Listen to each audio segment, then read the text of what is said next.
What is going on, YouTube? Pass the prop back here again. It is NFL. It's our Friday show. It's the big boy. We're ready to go. Talk about Week 14, best bets, underdogs, everything we got for you. Joined as always by my guy Stu. How you doing, man? I'm doing good. Didn't have the best betting game in the world last night, but it was a enjoyable NFL game. Obviously, a rivalry game, big lights, prime time. Got some good football in the end, so pretty good. But ready for this weekend slate. Obviously, want to make that money back. Yes, sir. Yes, sir. Ton of action, obviously, this weekend. But let's get through talking about last night. Obviously, not our night overall.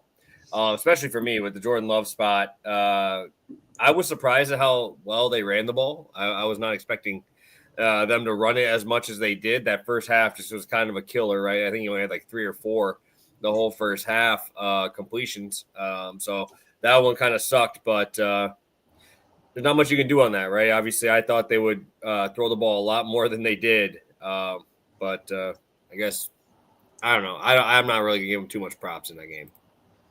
Yeah, it was a bad showing. It's a bad showing. The Lions defense was every time a player made a play, they just told you what practice squad the guy was on last week. Like that's what if you had audio on for the game, like that was half of the plays. It's like, oh yeah, this guy was on Seattle last year and he's making his debut. Like if you're not beating that team right now at this time of the year, it's not looking good come playoff time. Yeah, dude, I watched.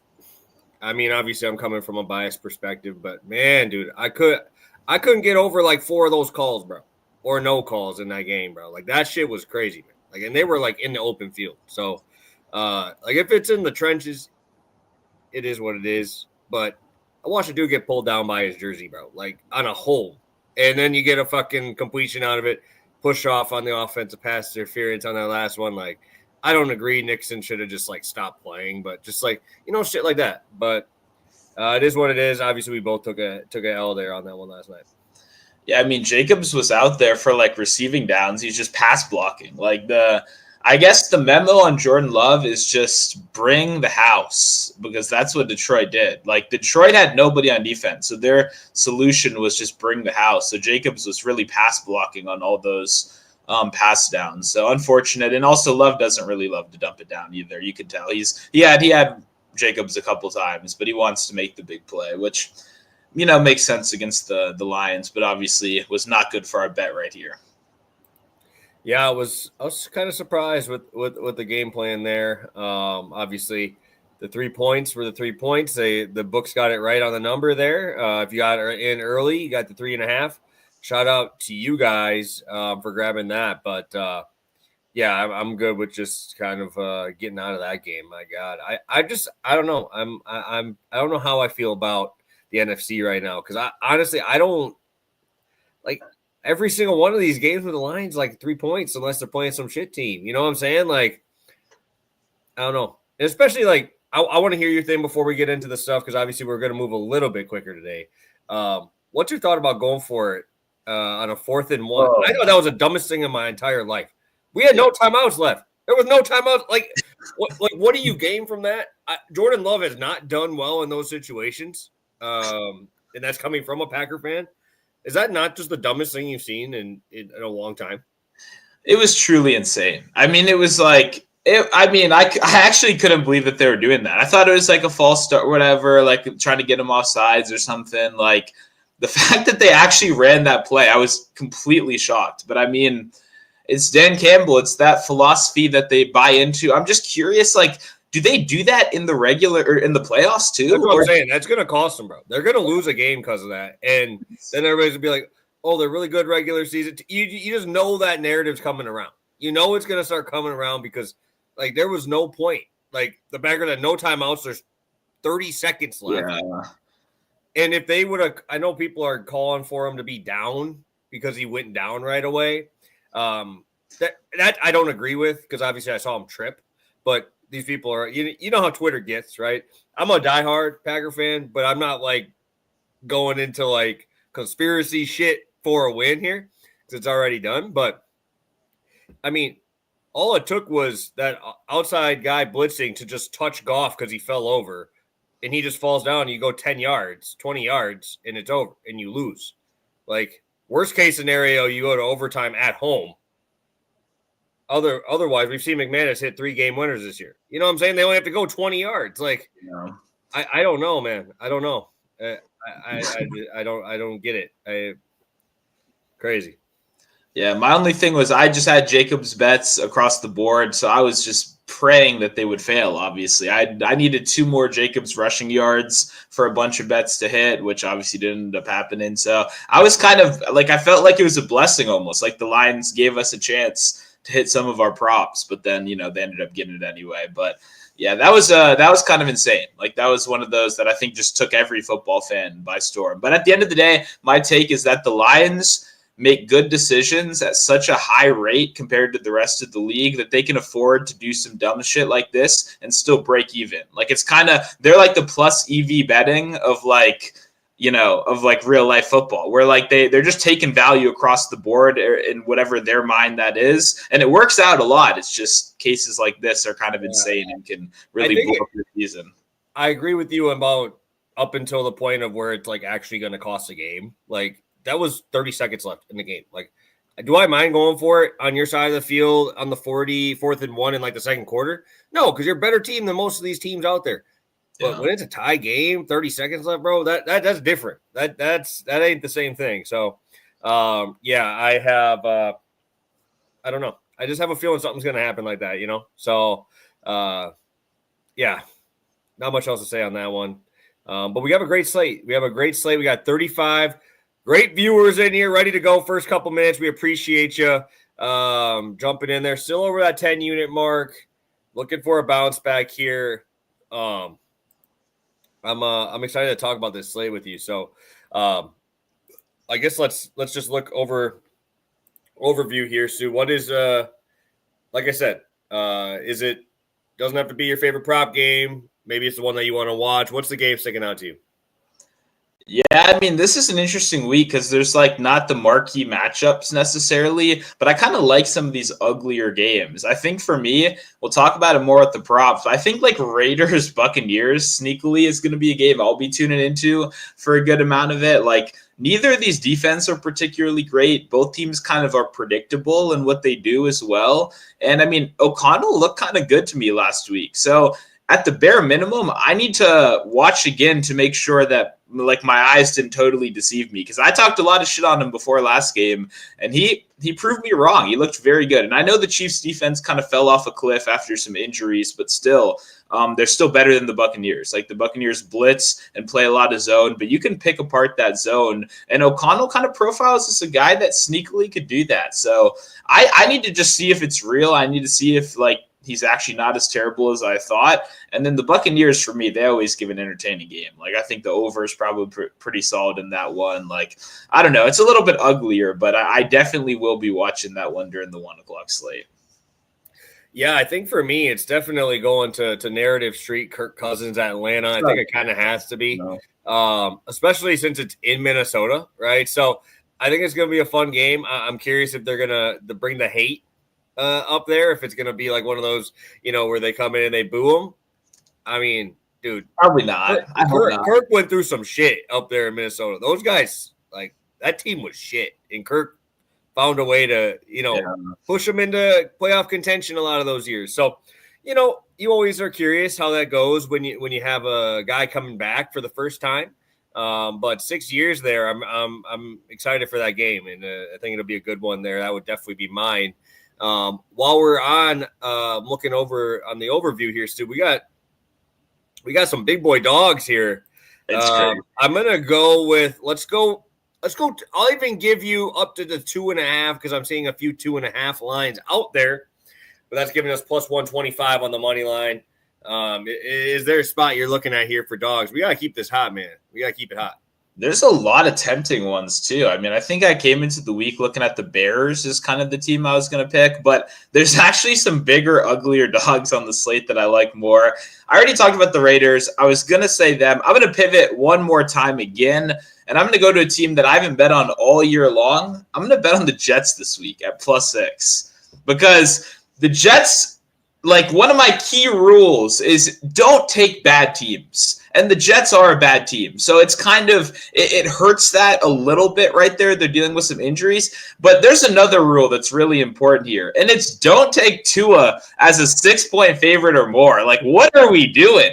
I'm never going to be a Tua believer. That, like, he's not a good quarterback. That extension they gave him this offseason was insane. Like, the Jets are bad, but this number is too far. Like, we've gone too far. The Jets defense hasn't performed as well since Saleh left, but there's still some talent on this team. Like, this isn't a worthless defense at all. There's still a lot of solid pieces they have. And when Tua faces a good defense, he crumbles apart. So if you're telling me that there's no sliver of hope that the Jets can't get in his face and make it tough for him, I don't know. I don't believe in the Dolphins at all. So there's a lot of big dogs. I kind of like a lot of them this week, but I'm gonna mix it up and go with the Jets. Yeah, it's just feeling like I don't do this like ever, but I'm probably gonna have like a 2 or 3 dog teaser in here, bro. Like, give me those 6 extra points. I mean, I'm definitely taking the Panthers if I'm doing teasers, bro. Give me that night. If I can get up to like 19 on that, but I'm not going to take that as my spot. I'm not going to take it. I feel like I am just playing with such house money on Panther money. Why would I want to mess around with that? Those guys are probably my number 1 team. I'm 3-0 betting the Panthers on the show for dogs. For me, I mean, I got to go with my boy Jameis, bro. Give me those Jameis Winston Cleveland Browns, bro. They're playing some good ball. I think you can find a couple 7s. We're seeing a lot of 6.5s. For me, I guess it's just I feel like this is where you want to take Jameis, right? You have him on the road. You're taking him up against the top team there, right? You have him on the top team in the division. Dude, I could just see him loving this spoiler spot, bro. Like, again, talking about house money, Jameis Winston's playing with house money. Deshaun Watson fucked this team up from the beginning of the season. This dude's going out there. He's playing for, another contract. He's playing to be that starting quarterback next year. And maybe we get tossed Deshaun off the side. Obviously, Achilles injuries aren't something you like to hear about. But, I mean, I feel like I have to take him here. 7 points in an AFC North spot. And Jameis Winston is probably the best all-time backdoor cover guy, right? Because when teams are playing prevent, he can just chuck it underneath. It's like those games that we're talking about from last week where we look at, hey, this guy needs to, make something happen where they're down 3. I'm not feeling it. But I could see these guys getting down 14 and Jameis just dunking his way down the field, moving it down there. Expect to see Charles Tillman back in that game. I'm feeling pretty good, man. I kind of like the Browns here at 6.5, 7. I think you can find a couple 7s. Definitely we'll take that for sure. Yeah, no, I don't see how you take the favorite in this one. That's a clear dog or pass game. We said it last time. I mean, in the same matchup. My only problem is I just, in general, in any sport, hate like immediate rematches between teams. Like, because they just saw each other. Like, it's the same thing with that Seahawks game, right, where I was on the Seahawks the first time. But now it's like, man, we just played 2 weeks ago. The snow does kind of change it because it wasn't your regular game plan. It was like a truly on-the-spot kind of game plan. But that's the only thing that does like annoy me a little bit about those games in general. But that hurts the Steelers just as much as it hurts the Browns. So I definitely like that. I'm with you. It's definitely a tease up a couple dogs kind of week. I see a couple people in the chat already over the Bears as well. I don't hate it, but man, that line is not my favorite at all. 3.5, like. But what do the 49ers have to offer right now? Like, they've done nothing at all. No, I'm not saying that. All I'm saying is if I had to take a side of this game, right, if I had to pick like my favorite spot, like my out of the 4, like offense for the Bears, defense for the Bears, I'm still taking the 49ers offense out of those 4 right now. What do you think the Bears defense is the best? No. My problem with what you're saying, though, is a bet on the 49ers offense. Instead of doing that, I'd rather go bet Isaac Guerrero 100-plus rush yards. Because you're trusting a random rookie out of nowhere to come and carry your offensive load. Now, granted, the 49ers have done that 5 million times. That's their MO. That's their specialty. I'm just saying, rather than betting the 49ers, I'd rather just bet on, like, the win condition. And since the win condition is kind of undependable, it's a rookie we really don't know shit about, then it kind of makes it hard for me to trust the team because Purdy dropping back Well, the Bears' secondary is actually really good. It's the run defense that's the weakness. So I'd rather just go to the running back. I can't trust the 49ers at all after what they've done this year. Maybe getting a little bit healthier will be key to them, but we got to see the final injury report as well. Yeah, I don't know. I definitely would probably lean the Niners in that game for sure.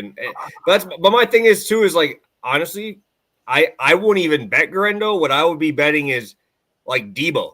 Like I think they're just gonna force Debo the ball and make him running back on half these snaps. You know what I'm saying? Like we've seen that shit. We've seen that stuff. We've seen him be a running back in games. But that was like a different time. Like I don't think we're gonna see Debo get 8 carries in a regular season game ever again. Like ever. And so like you're talking about they're down to what third string in practice. But it's been like a media thing where like Debo said, like if you play running back, you're going to get paid like a running back, and I want to get paid like a wide receiver. Like that's kind of been a big thing over the last couple of years. If Debo any kind of rush yards is in like the 20s, I would love an under. I would absolutely love it because I don't think there's going to be any kind of volume. I think it's going to be Garendo. They brought someone else in. I forgot who it was, but. I don't know. Debo, like you can't force feed him through the air because he doesn't really get open. He's not. That's what I'm saying. Like he hasn't been a factor in literally any of the passing game. So I'm like, I don't know. When you don't have Mason too, like that's the only issue with what Plus Money Bob's saying. Like Jordan Mason was getting 20 plus carries. Like, yeah. Do you trust a rookie running? Shout out Garendo. He's a Badger. Love my Badgers, but I don't know if I want a rookie carrying the ball 20 times. We've seen Jordan Mason. Like Jordan Mason has proven himself before. Right, yeah. That ain't an unknown commodity. Like this is an unknown commodity, and I would be surprised if they don't just like, hey, Debo, you're running it here, bro. You have no choices here, bro. Like, we have no other options. Because as shitty as it sounds, these guys are still in the playoff race. Both of these teams are still fighting for that last wild card, and it's crazy to say with how shitty they've been, but. Hey, I don't think Shanahan's given up on the season yet. I mean, I think they should, but they're not. And they're a pretty old team with all those guys. So got to get it while you can. So, all right. So you ready to roll? You ready to get some props going out here? I haven't seen any questions yet. So if you guys have questions, we got 40 of you guys in here. Appreciate you. Shout out to all you guys popping in here with us right away. And let's get into it, Stu. I think it's about that time. Sounds good. Ready to go. Let's do it. All right. I'm going to be going to Jacoby Myers over 61.5 receiving yards, minus 114 on FanDuel right now.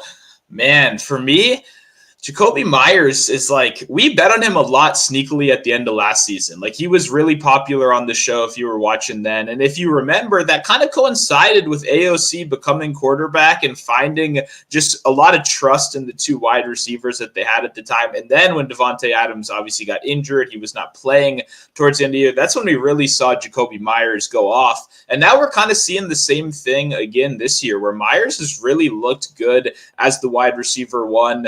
And like I said, it's not surprising at all to me. I've been a fan of Myers since he was cashing tickets alongside Adams last year. The thing is now his competition is a little bit different. It's Brock Bowers, obviously, guy that leads the league in catches so far this year, not just for rookies, has been one of the most, talented offensive playmakers in the league. My problem here is that I bet on Bowers last week, right, on the show, and I wanted to do it again. And when you go look at what Brock Bowers is lined at right now, you got to pay between 72 to 75 yards.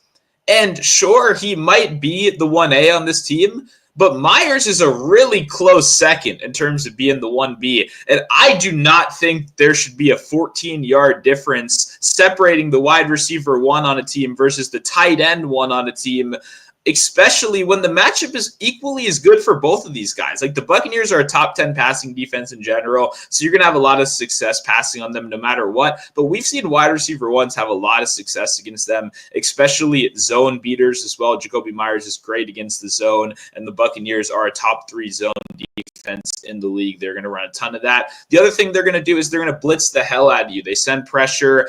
They're pretty aggressive. They don't win it with just rushing 4, right? So you got to kind of overcompensate and blitz a little bit. And we know Bulls likes to do that. They like to be aggressive.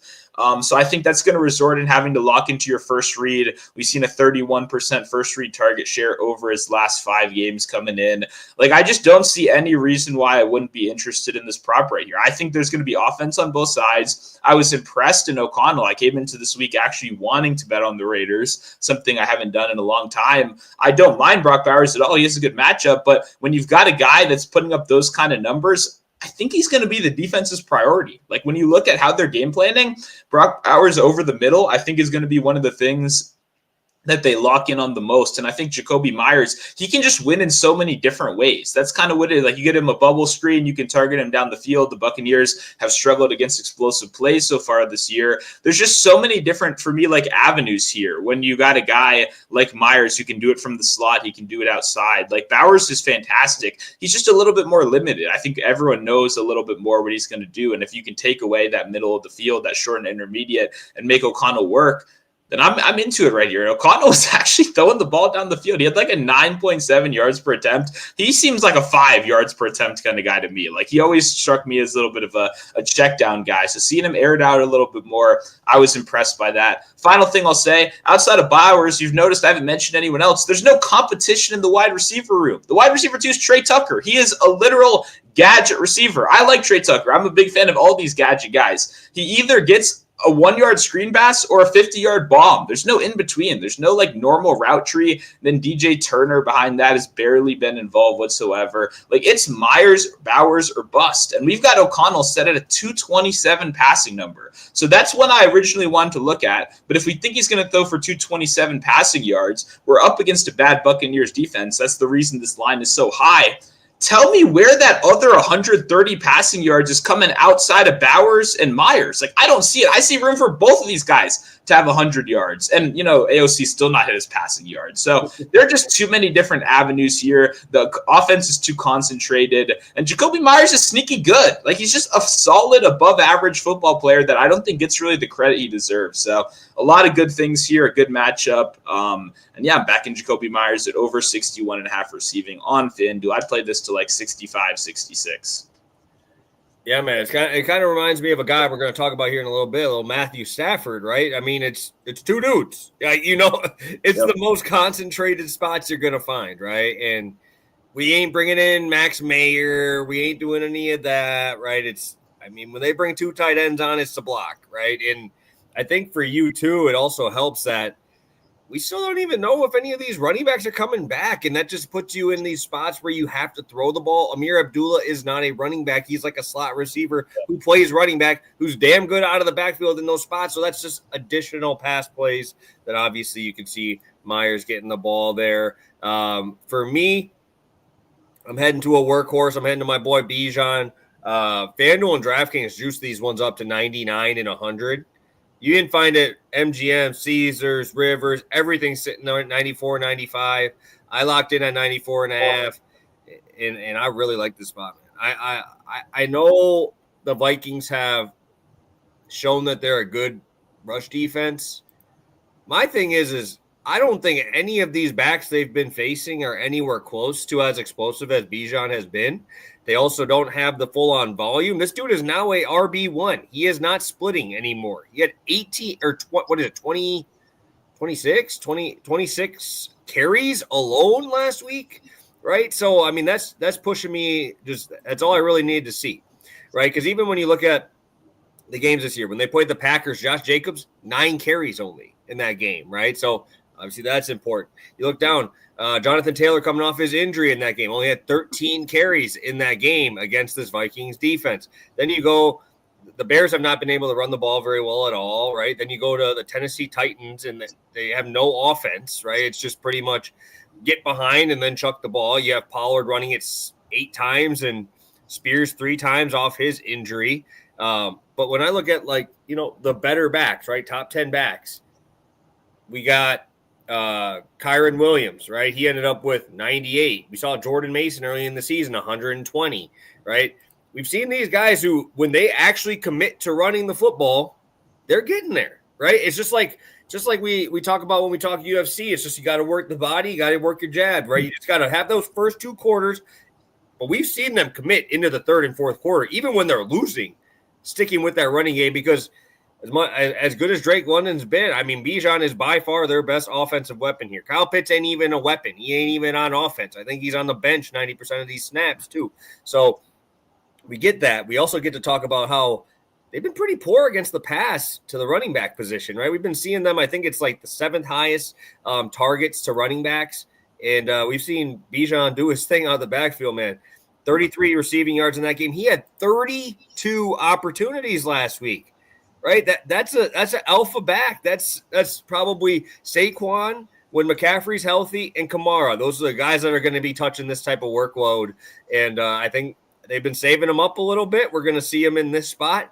Everybody's going to be on the bandwagon of, hey, this is Kirk Cousins' revenge train. He's going to throw that ball 40 times. But they don't want to do that, right? They don't want to do that. We want to be on sides of the coaches. We say that every time we're here.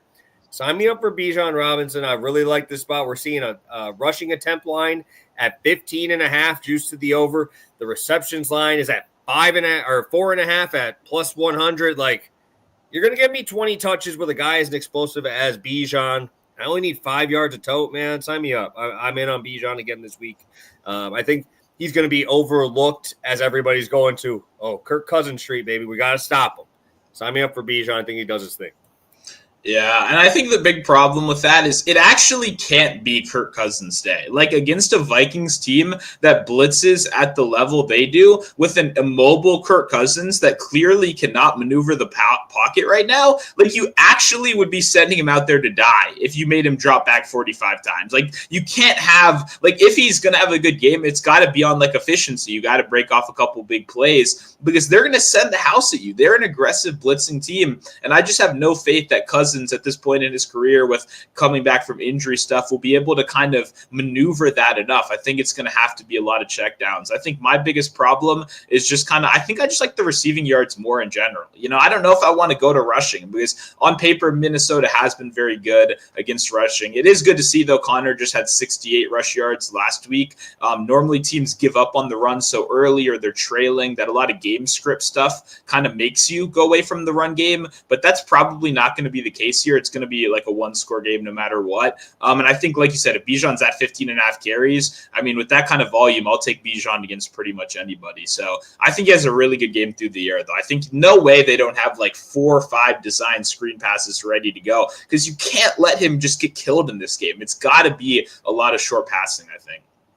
Yeah, I mean, if you want to look at, I mean, I'm not a game log looker here too much, but like, Seattle, 20 carries, 100 yards rushing, 19 carries against Dallas, and he had 60 yards receiving. It's just like they're finding a way to put the ball in his hands, and you kind of have to at this point, right? I mean, you said it right there. I mean, the dude can't move. Like, Kirk can't move, so how do we negate that? It's those rushing early and often and then getting into those play-action plays and kind of getting them off script there. So, sign me up for Bijan. Obviously, love my boy Bijan this week.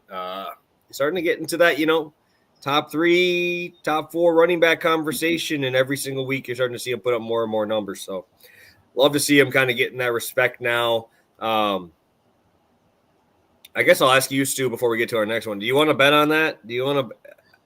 I mean, funnily enough, he might actually be the best running back in their room, but I don't really want to bet on any Raiders running backs. I mean, that's the one thing the Bucs are good at, defending as well. I mean, over the last 5 games, they're only allowing 3.8 yards per carry. That's a top 5 number. It's just like that they're good at that. You know what I mean? You can pass on them, so I'd rather just pass on them. So that room has like 4 different guys. They all kind of suck. Like you said, Abdullah's a pass catcher. I don't know why they tried to run him in that first game. It was very clear that was never going to be a thing. He's a great pass catcher. So Sincere probably gets, 7-8 carries, I assume, somewhere in that range. Is he going to be efficient on them? Maybe. I don't know. I'd rather just not bet on him, to be completely honest. Perfect.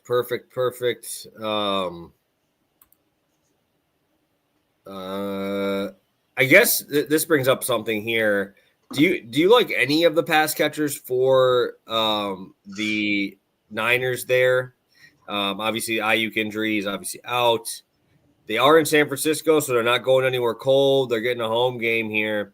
We've seen the deep balls not really be good against the Bears. They've been pretty good on the underneath ones. But maybe that's a receptions line, like Jennings maybe. Is that obviously Tyrone, a guy who's been in the chat quite a bit. Any thoughts on that? I don't know what his line's at for receptions, but anything on like Jennings here?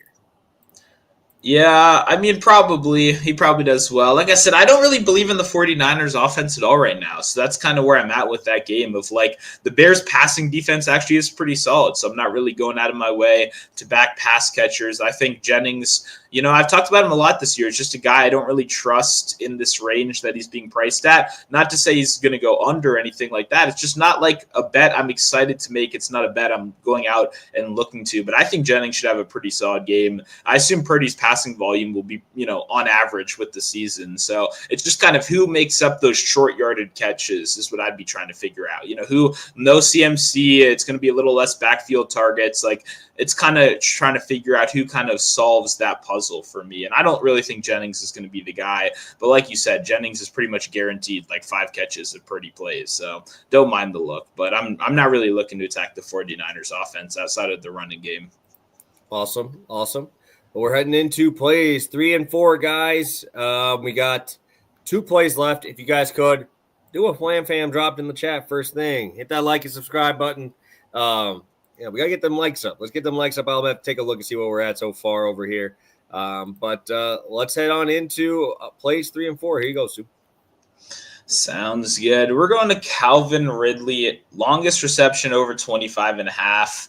Man, I'm going to be responsible for moving this line like 4 fucking yards by the end of it because I was ready to play it at 24.5 yesterday. FanDuel dropped to 23, so I got a little bit of that. Instantly disappeared. Now it's 25 across the board. Now FanDuel's up to freaking 26. So everywhere else except FanDuel has 25.5. I'd play it there. And I was just confused to see it open under 25.5 when that's what I played it last week against my Commanders defense, who does still sit back in a ton of cover 2, try to limit those plays. Now you get a better matchup. Like, I was shocked to see the number would drop or even stay even. I thought Ridley might actually be getting into that, George Pickens, Nico Collins. Like, you got to price him at like 27, 28. And it's not necessarily because Ridley is as good as Nico Collins or any of these other guys. It's because he has a rare combination of extremely good downfield usage in terms of ADOT. He's getting targeted down the field. And now you combine that with wide receiver 1 volume. That doesn't happen. Those 2 other guys I just mentioned are like the only other examples of that in terms of combining like this huge ADOT with legitimate wide receiver 1 volume. Obviously, Westbrook Ikine, awesome story catching all those touchdown passes. I really don't mind betting on him at all either, to be honest. Longest reception. I think both of these guys are very live. And I actually like Will Levis, as disgusting it is to say. This is someone that actually bet and lost money on these guys last week as well. Just so you know, there's no positive bias here. I got to watch the Titans absolutely burn away my money. But that being said, they got dominated in the time of possession battle last week because they fumbled 3 straight possessions in the first half. They barely got a drive in until the 2-minute warning. And now you're telling me that they're coming off of a game where he cashed this number in their worst offensive situation of the year. He's over in 5 of his last 7. Like, the momentum is there.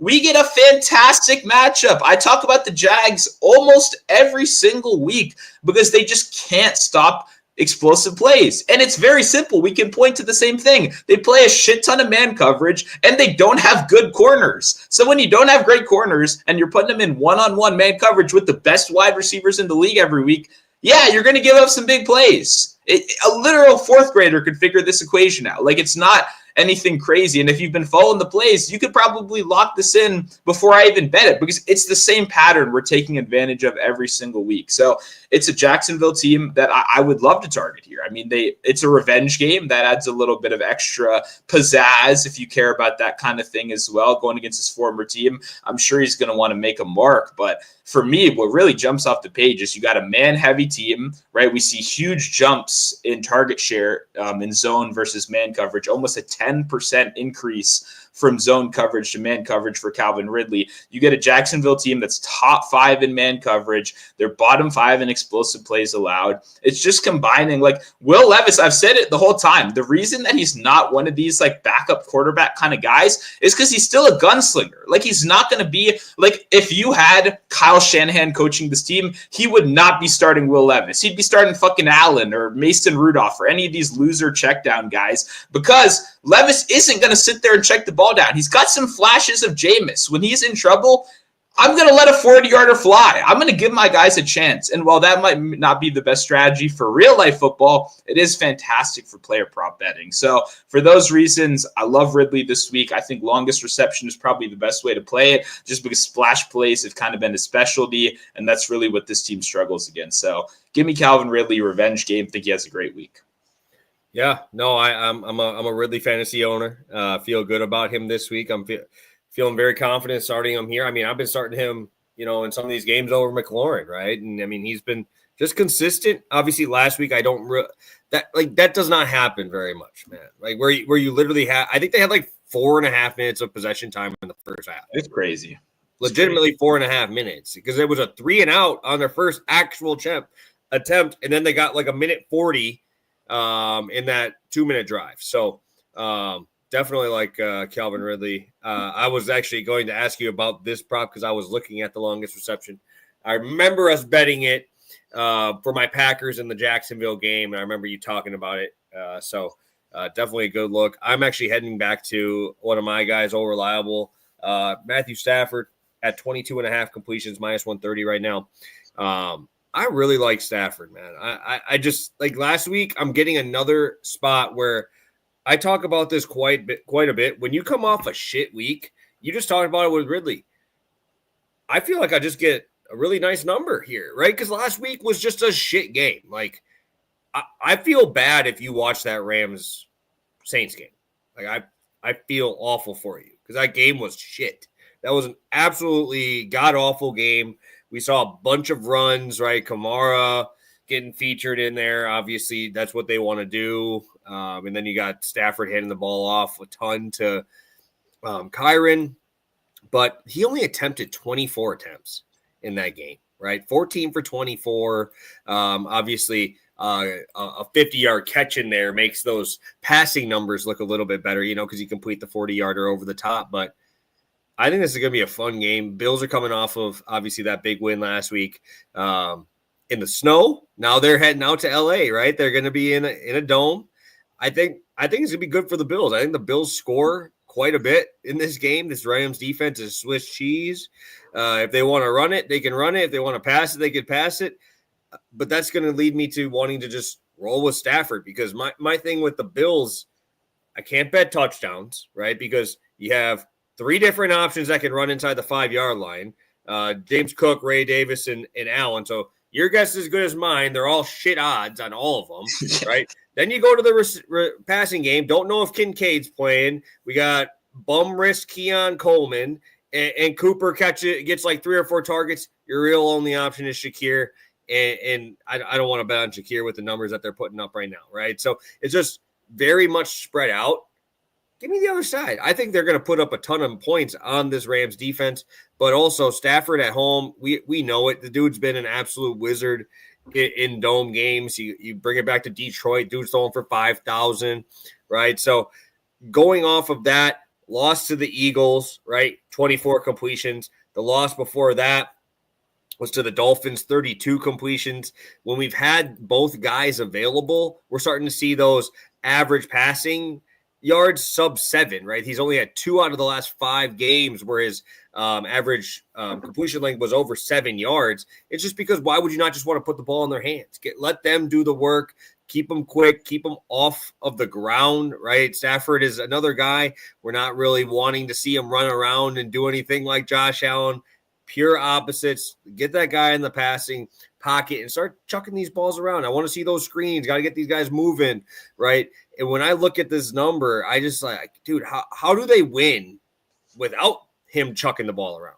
Like, your defense ain't holding them, right? We've seen the Bills be a little bit susceptible to the run, but I think that you got to get these guys out in space. They're going to have to score quick, because I think that the Bills, if they really want to, can make these into like 4 or 5 8-minute drives and just make it slow and just beat the crap out of you. You know what I'm saying? Like, I could see Josh Allen throwing the ball 20 times in this game just because of how bad that Rams rush defense is. Like, it is truly awful. So I could see a big day for James Cook, but I want to be rolling with my boys over there. When when the Rams got Puka Nacua and obviously cut back because both of them really didn't have big games last week. Nacua had a couple big catches at the end, but on the year, 22.3 completions to quarterbacks allowed for the Bills, and I think that the Stafford's got one of the best duos in the game here. So sign me up. Primetime game. It's another primetime game. I bet on Matt Stafford in another one of these. He made me money. Sign me up, baby. 22.5. Yeah, I mean, you kind of covered my only concern, which is their run defense and just James Cook. Like, my first thought coming to this week is, like, am I going to hammer James Cook this week? Because that's something you really never want to do. Not that he's, like, bad, but it's the Bills. You know what I mean? Like, it's very tough to do. But how many times have we been on the show and backed, like, Matthew Stafford is like a 3.5 to maybe 6-point dog at the best, maybe just an even money, slight underdog. Like, that feels like something we've done so often where the Rams get match-make in prime time with a slightly better team and Stafford's playing catch up the whole game. And he just puts together these drives. Like you said, you got Kupp, you got Nacua on one side, a pretty solid tight end room as well. Like, I just like it a lot. I just think this is the perfect kind of game to target Stafford in. The really one concern, I think, is just if the Bills make this game super slow. I think them slowing it down is really our only kind of avenue to losing. But I think the Rams defense might be bad enough where, like you said, they don't stop the scoring fast enough. And the Bills score kind of quickly, and then the Rams have to immediately answer back. So definitely like the look right here. And Kyron Williams sucks. That's without, saying. But I figured I'd throw it in there anyway because how are you going to trust him in a game like this? Guy's like 3.5 yards per carry. Yeah, and I remember because I had a bet, I believe, on Stafford completions in the Eagles game and got that one because I remember betting them on a primetime game in that Eagles game. And again, they start hot. They have really good first-round plays, right? Those first, 10 plays. They had a fumble first drive. Eagles score the field goal. They go up 7-3, and then they go down I think it was 17-7.5, and then the whole second half is just, all right, let's go. This is what we want, man. I feel like they need a team that wants to shoot out, right? Yeah. And my biggest concern is just if the Bills get up 14. But again, do I even think the Rams, if they even know it's coming, I don't even know if they can stop it, bro. Yeah, I don't think so. I don't think so at all. I mean, truly, I don't think so. But I got to figure out how to bet that as well because I think this game probably is one where you get a little Stafford, you get a little Puka, and then maybe on the other side, you run back one of those weapons as well, like a Cook. So definitely agree and definitely like the look right here. Beautiful, beautiful. Hey, shout out Tyrone. I mean, you probably knew I was betting the completions bet. You know I will. I've been getting on those a little bit more lately. So let's get a quick recap in here. So we got 50 of you guys in here live with us. Appreciate you popping in and joining us here. I'll let you recap here first, too, before we get into some long shot spots. Sounds good. We got Jacoby Myers over 61.5 receiving yards. That is -114 over on FanDuel Sportsbook. I'm comfortable playing that up to 65, 66. Beautiful. Then we got Calvin Ridley over 225, over 25.5 longest reception. 225 would be even a little bit much for Will Levis in this offense at -115 every single book except FanDuel. Beautiful. I'll be on Bijan Robinson over 94.5 rushing plus receiving at -115.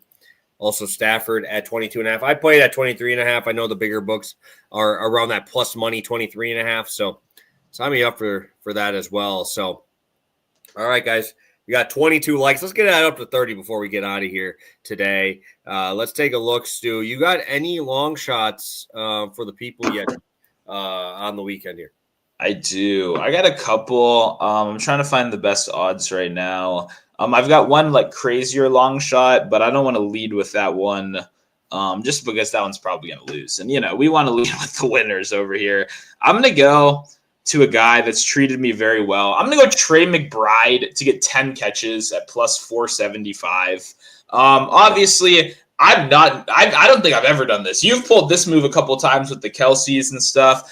I hate paying up for tight ends. I really do. Both McBride and Bowers are kind of the top of my list this week. But for their traditional prices, it's so hard. It's a little bit easier for me to click that button when you get a +475 or something like that on 10 catches, which he's done in back-to-back games. He just did against the Seattle matchup. My thing is, I just talked about this. Okay, you just saw this team 2 weeks ago, right? they're probably going to make some adjustments. My biggest thing is Seattle sneakily has been a really good defense recently. And when you look at Arizona's offense, I'm not sure what they can actually do differently because Seattle's D-line has finally gotten healthy, which means they're stopping the run at a high level. That's the key right here. If you're not going to be able to run the ball with James Conner, it's going to be a really long day for Arizona. And I don't think they're going to be able to. So I think they're going to be playing from behind. You look at Marvin Harrison. I know people want it to happen every single week. It ain't happening, bro. It's not happening. If you just look at his usage, the way they're using him, they use him like a deep threat. They don't use him like a wide receiver one. And now you got Tariq Woolen. You got Witherspoon on the other side. You got legit shutdown corners on this team. Like, even if they do make adjustments, even if they try to take away Trey McBride, I think it just ends up being forced his way. It's that short yardage, dump down, safe check down kind of option. So for me, I think Trey McBride plus 475 right now for 10 catches is worth a little bit of a ladder long shot look. And I do have one more I'll throw in after you give yours as well. All right, I'm going to do I haven't done one of these in a very long time. I'm going to do a same game parlay spot. I'm going to go with Alvin Kamara, 100 rushing yards again. I'm going to go right back to it. But I'm also going to combo it with my guy over on the other side of that game, Tyrone Tracy, but I'm going to go 100 rushing receiving on that side. So I'm going to kind of have a little bit of correlation, but that first half, I think we could see a couple of those big runs. I just can't get over how bad the Saints have looked in some of these games.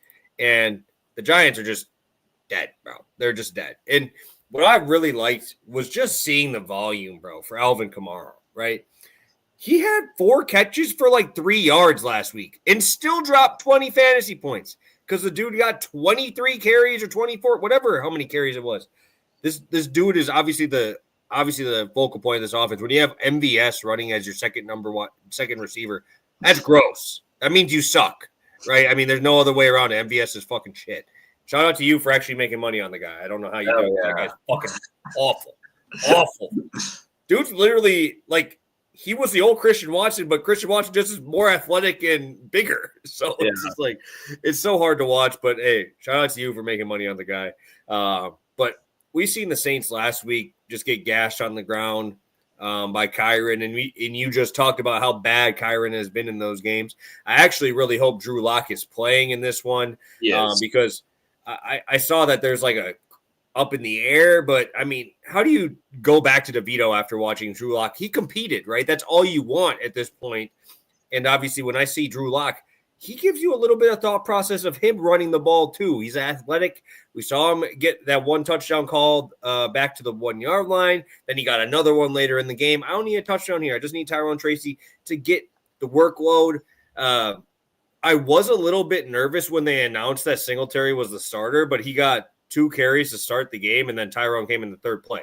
So it's like, how much do I think that matters? I don't think it matters a ton. He's your best player. I know that we've been seeing a little bit more carries and stuff to Devin Singletary, but, we're at the point of the season where, it's like the last quarter, right? This is a guy you want for your future, right? Yep. We've also seen him have fumble issues and all this other stuff, but those fumble issues, how do you fix that? You can't just say like, hey, you're not going to get the ball much anymore. You can let them have those opportunities in game, give them 15, 20 opportunities here. And against the Saints defense, I think the sky's the limit for Tyrone Tracy in this one. So I like him with the rushing receiving line there. I think Kamara is the scary part because he could easily do it through the air and have a great game through the air. But I mean, if the Saints lose to the Giants, bro, like it just hang them up, bro. Like just hang them up because I'm looking at this line. You're seeing the Saints 5.5-point favorites on the road. It's probably going to be cold as hell. Just hand the ball off. Just give that ball to Kamara and let him do his thing. So I think this is a great odds for a spot where I think that both guys have 20 touch upside. So I think the 740, I'll take it. This reminds me of the NBA long shots we'd run back in the day when like the Thunder and Rockets played each other in the middle of the season when they both sucked. And you just got like random guys to just pop off because they so rarely go against bad teams. You know what I mean? We got a bum fight right here. Like we got 2 bums on each side. And Kamara looked fantastic last game. You didn't even mention Taysom Hill. Like that's his biggest competition out of the lineup now as well. Like I mean, Kamara's going to run the ball a shit ton in this game, and I don't see much resistance at all on the other side. And I'm actually a big fan of Tracy. I think the talent's there. I think he's a good player, converted wide receiver in college, so he can catch those passes as well. So I like this combo a lot. Yeah, it's just so crazy. I know it's awful. You had to watch the Giants game on Thanksgiving, right? You had to watch that Saints game. Because I had a bet on Elvin in that one, obviously from the show last week. But just the sheer speed difference from watching Tyrone Tracy run through the hole versus Devin Singletary, dude, it is like night and day. Like Singletary's getting hit within the first 2 yards. Tyrone's getting to those backers right there, right? He's getting to that second level and making people miss, getting those 11, 12-yard carries pretty often here. So I don't know, man. When you have two shit teams, I just want the guys who are going to have the ball in their hands as much as possible. So I know you mentioned, Stu, you got another one. So what else are you thinking here? I got one more before we get out of here. It's a long shot. It's Will Shipley, anytime touchdown, 19-1. You can also get last touchdown at 100-1 on Bet365 right now. You can also get it 75-1 on DraftKings. I think both the anytime touchdown and the last touchdown should both be half of the price it's at right now. I think these numbers are way off. These were the first ones I bet of the week, and I actually bet it surprisingly big. Like the fact that Will Shipley was my first bet. I didn't even really like the guy in college either. This isn't I'm not a fan of the player or the talent or anything. It's quite simple. The Panthers have been playing way above expectation recently. They've been hanging in close games. Well, guess what? You get an Eagles team that, whether I like it or not, has been the number one defense in football since their bye week. They have dominated. I see a really hard time, but the problem is Bryce Young's been good against the blitz, but bad under pressure. The Eagles are one of the few teams that can get pressure on the quarterback without blitzing. They can get pressure with just 4. They don't have to send a bunch of extra help. I think Bryce Young's going to be back looking like a little bit more of the Bryce Young we remember from the past. And what that means for the overall sense of this game is I don't see the starters for the Eagles playing in the fourth quarter. Everyone's talking about Saquon Barkley. He's lined at 115 yards this week. We just lived this a couple weeks ago against the fucking Don't do it, bro. Don't click it. Don't click the button. Come on. We got to sit there and experience it. In that game, I bet Gainwell last touchdown. And that was my mistake because Gainwell plays enough as a regular starter where that's where people would sneakily go to as the backup. When they're blowing teams out, Gainwell gets the first carry. They take him the fuck off the field. And Shipley actually plays those late snaps. So that's clearly what I'm targeting here. I think they're going to be winning by a lot. I don't think they're going to have their starters. And we've actually been through it. We had that Cowboys game. They fucking destroyed the Cowboys. Barkley ended at 66 yards, 14 carries. Why would they do more against the Panthers, guys? Why? Why are we betting 115 yards? The Panthers are the worst rush defense in football. That's a fact. This is a race to a blowout. And if it's a race to a blowout, and we all can kind of acknowledge that, why am I getting such fantastic numbers on the backup right here? Even if they give us yards or anything, I will definitely be sprinkling that as well. And maybe even some Gainwell yards. But like I said, he plays enough as a starter where they kind of get him out there at the end. So I'm going Shipley anytime touchdown, 19-1. Last touchdown, 100-1 right now. Get those long shots locked in. One thing I might add on there, I know I don't have access to 365, but if you really want, if we're talking you want to have a bet in this game and you want to bet Barkley, why aren't we just doing the long shot odds on the longest rush? Why aren't we not just going up to 50? I know you've had those. That might have to be a little long shot collab in here because if you have a chance of getting 115 yards, it's in the first 10 carries, dude. And if we're going 11 yards a pop, I don't think it's just going to be just gash 11. I think it's going to be 40 and then a couple 6s, couple 8s. And then obviously Jalen Hurts gets a 1-yard touchdown because the dude's a vulture bum. So, God damn. So, sorry, I had to get that in. There's my mini rant of the day. So, yeah, a 40-yard run for Saquon Barkley's plus 600 right now. A 30-yard all day, baby, is plus 265. So those are almost 265, 30. Yeah. So I think I agree. That's what I'd rather do than taking Saquon 115 rushing because if it's coming, like you said, it's got to be on one of these big plays. And we obviously know the Panthers giving up more of those plays than anyone else in the league. All right. I've been trying to be a little more positive on the show, right? We know we've been a little more positive here. How about we give a quick shout to my boy Bryce Young going over his longest completion 4 straight weeks, bro. He's throwing 40-yarders, dude. And if you don't understand why that's such a big deal, why I'm getting so hyped about it, Stu bet that under every single game last year. Bro, since I've been betting them as dogs, this dude's 4-0. Like, he's pushing 40-yarders down the field. Yep. Gotta give my shout out, right? He deserves it. He deserves it. And luckily, I haven't bet. I've been really close to betting more of those unders. But like you said, he's showing enough where like the yards per attempt is pretty good. Like I just can't bet the under. He's actually graduated from that status. So shout out to Bryce Young. You are right. That's how we actually started the season last year. I'm pretty sure. I don't remember. That was either week 1 or like the first 3 weeks last year. Yeah. So. Man, I miss those unders. I wish we had that form of Bryce Young back. But hey, he's evolving. He's leveling up. You're right. He does deserve the shout out 100%. And I'm very glad I stayed away because sometimes you just look at a number and you go, "This has done so good for me over the years, and I have so little faith in Bryce Young that I'm just going to run it back." Like sometimes it's as simple as that. And I'm glad I've had enough resistance to not do that yet because Bryce has been cooking, and I'm not going to send this away, even in a good matchup or a tough matchup here. I'm not taking the under. I'm just going to let him keep cooking.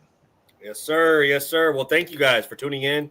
Let me take a peek. Let's see if we got to that 30. Let's see if we got to that 30 mark here. For those likes, we got to make sure we're getting those up this week. I think we're at, let's take a peek here quick. We're at 26. We got 4 more. Come on, guys. We got 45 of you guys in here finishing up with us. Last check for me, Stu. You got anything for the people? Now's the time to drop it. I'm going to take a look and see if we got any long shots or anything in the chat here before we get out. Yeah, no, not much else for me. I'm probably going to fire off a couple more props as the day goes on. Hopefully get one of those out on Twitter a little bit later as well. But no, I agree. I thought we had a really good show today with a lot of good picks. So hopefully we get that bounce back going, cash a couple winners because this is the slates that I do like. It's not the sexy ones. You don't have all the top tier matchups. You got a lot of ugly games. Anytime I'm deciding between like Titans, Jags, and Bucks Raiders for my game of the week, like it's going to be a bit ugly. But hey, appreciate you guys sticking with us, trusting us on those ugly plays. Like you said, MVS last week didn't slow us down. We'll keep it going, keep cashing those tickets. Yeah, and last thing I'm going to say is the NFL, I think, finally got it right on these primetime games this week. We got the Packers-Lions, great game, right? Phenomenal game. We're going to see the Chargers get that step up to the Chiefs this week in the late game. And then obviously can't be perfect, right? It's the Cowboys-Bengals, but that was committed to already, right? They would have probably flexed that out for that, maybe even the Vikings game. But like that's still going to be a fun game. As much as we're not going to like it, it's going to be a fun game. It's still 50 total, right? So that's what I'm saying. Like I think they did a pretty good job this week. I don't give the NFL props much because usually it's been kind of shit on these primetime games, but I think they did a pretty good one this week. Obviously, we got some good spots there, and thank God we ain't got to watch the Jaguars at 8 a.m., bro. I ain't turning that shit on. So, about that, we ain't got to worry about those anymore. But thank you guys for tuning in. Again, hit that like button. We'll be back here on Monday, ready to roll, feeling good about these spots. We got a couple extra long shots. I think we got, 3 or 4 long shots for you guys this week. Obviously, don't go too crazy on those, but we got the 4 straight plays. We appreciate you guys tuning in. Again, best of luck this weekend, and see you guys Monday. Have a good one.